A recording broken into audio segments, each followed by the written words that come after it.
Iminungkahi sa Kamara ang pagbuo ng isang digital council para labanan ang pagkalat ng fake news sa Pilipinas. Pero babala ng isang eksperto, baka unconstitutional yan. Nasa frontline ng balita yan si Brian Basa. Paano nga bang mapipigilan ang pagkalat ng fake news? Ito ang malaking tanong na tinalakay sa pagpapatuloy ng pagdinig ng House Tri-Committee.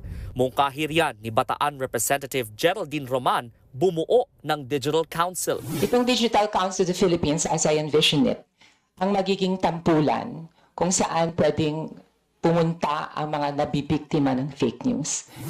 Kung magkakataon, magkakaroon ng regulating body ang mga gumagamit ng social media platforms at pasok dyan ang mga content creator at mga influencer.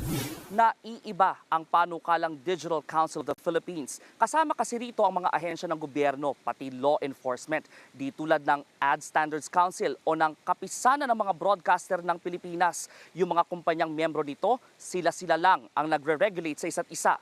Walang halong pamahalaan.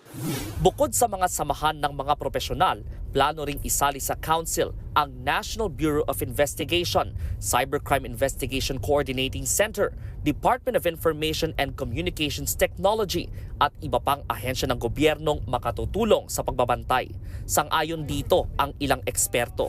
It is a pathway towards what we want to do, to have responsible and decent communication. Pero tingin ng isang constitutional law expert, baka maging unconstitutional kung isasama ang gobyerno sa Digital Council.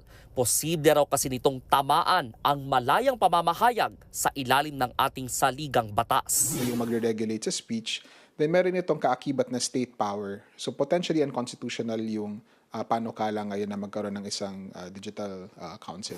Nag-issue naman ng sapina ang Tri-Committee sa mga vlogger na no-show sa ikalawang pagdinig ng Kamara sa fake news.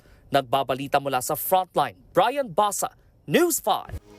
Mga kapatid, may Los Baños po. Huwag magpahuli sa mga balita at impormasyong dapat ninyong malaman. Para sa mas malawak na balitaan at diskusyon, mag-follow at mag-subscribe sa social media pages ng News 5.